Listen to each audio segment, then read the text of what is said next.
Шановні українці, українки, коротко про цей день. Вранці вийшли укази про нашу державну вдячність людям, які роблять і робили все, щоб захистити Україну, наших людей, нормальне життя. Журналістку Вікторію Рощину відзначив орденом свободи, на жаль, посмертно.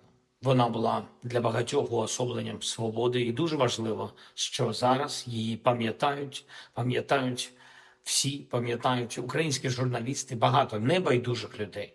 Вічна пам'ять.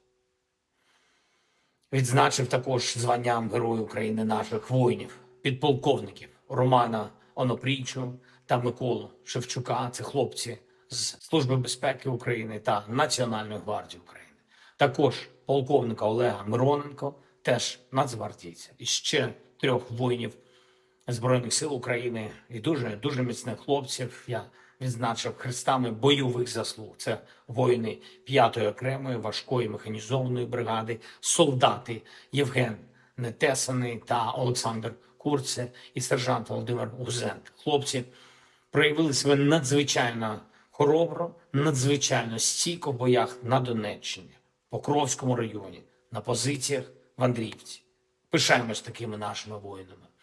Була зустріч з нашим українським чемпіоном, справжньою легендою України Олександром Усиком.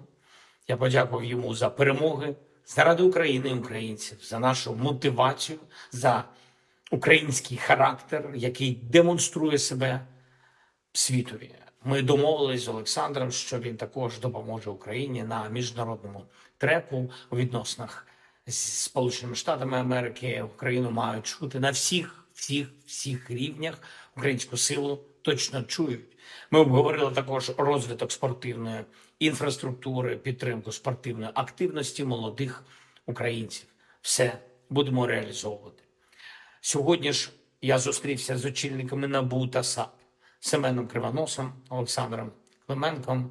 Антикорупційні органи викрили на хабарі одного з депутатів Верховної Ради України, також очільників районної та міської адміністрації, військовослужбовців Національної гвардії України. На жаль, це були махінації на закупівлях РЕП та FPV, абсолютно аморальні. Має бути повна та справедлива відповідальність за це.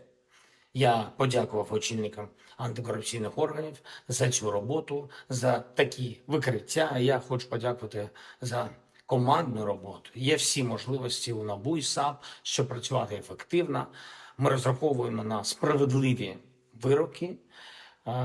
Доповідав сьогодні також міністр внутрішніх справ України Ігор Клименко. Вже в Нацгвардії триває службове розслідування.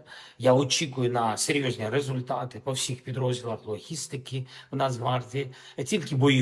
Тільки бойові офіцери займатимуть керівні посади. Доручив міністру представити публічно всі деталі нововведень.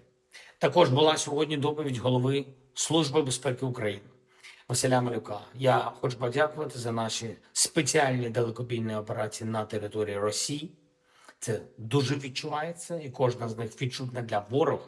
І наші операції будуть продовжуватись. Росія затягує війну, отже, буде отримувати справедливі відповіді.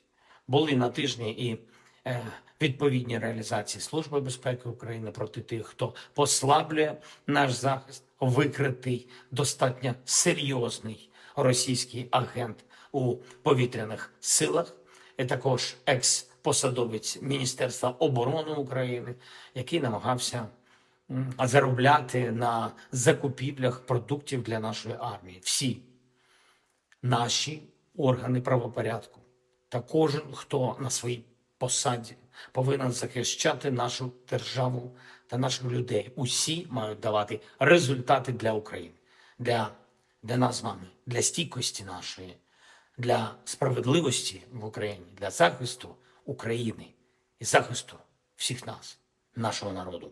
Слава Україні!